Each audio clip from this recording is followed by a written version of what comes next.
just wanna look good for you, good for you. Uh-oh, I just wanna look good for you, good for you. In this video, I will be showing you guys 2 ways to make your own iTip extensions. So of course you want to start off with your regular bundles. These bundles are provided by Invoke Me Hair, link to my website below. You will need scissors, a flat iron, tweezers, and keratin glue.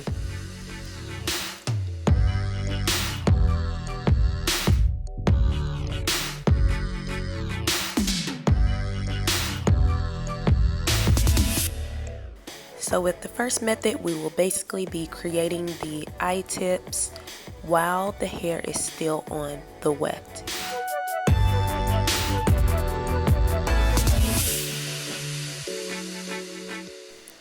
So you pinch out a small amount of hair that you want to use to create your iTip extensions.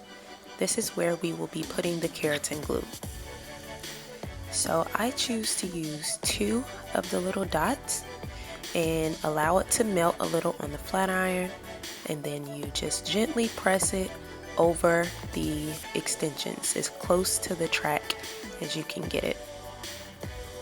Once you do that, you just roll them together and voila, that will be your first iTip extension. So with this method, you won't be cutting it right away, you will just cut it all at the end. I feel like this method kind of saves a lot of time, but of course it's always about personal preference, and you can decide which way you want to do it between this one and the second method that I'll be showing you in a little bit. So you just continue to do this along the weft of the hair, and yeah, it's pretty easy and simple. Just keep the consistency and make sure that they are, small enough to fit in the little bead. And you will see once we cut this how you can test out to make sure that they work just fine.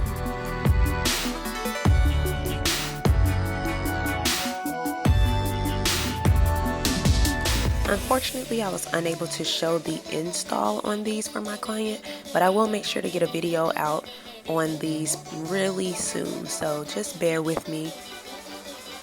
This video is to show just how to make them yourself at home. Save a little extra money.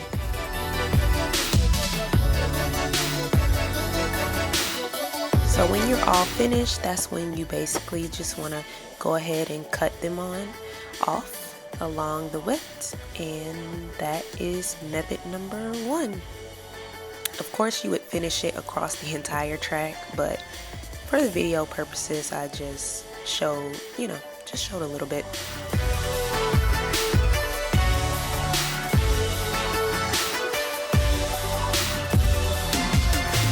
So now you want to make sure that your iTip fits in the actual bead.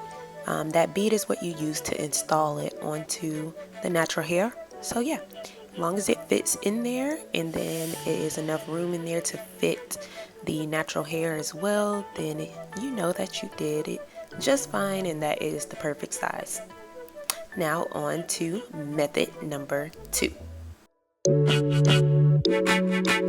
Now with this method, instead of actually adding the keratin glue to the weft, you cut the hair on the weft first and then add the keratin glue.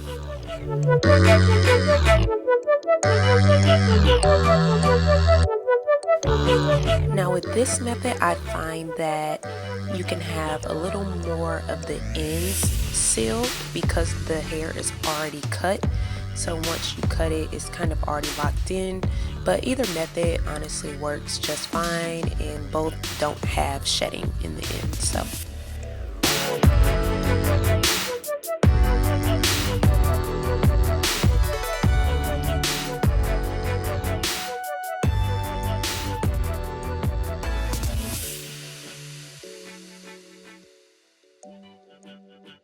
and that is method number 2.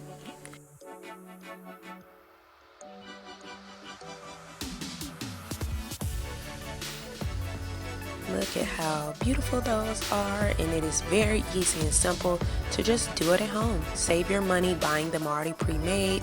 Use some old tracks that you have. You know, just have fun with it. Now I know you're wondering, how in the world will I clean my flat iron? Will this damage my flat iron? And the answer is no. I will show you exactly how to clean your flat iron once you're done making your iTip extensions. So first you want to make sure that it is completely cooled off, and voila, that's all you do. You just pull it right off. It comes off like it's super easy. It's not sticky at all. And once I peel off as much as I can, I just grab a paper towel and wet it and simply just wipe it off. And it's just that easy. No damage, no nothing. Don't forget to like, comment, and subscribe, and I will see you guys in the next video.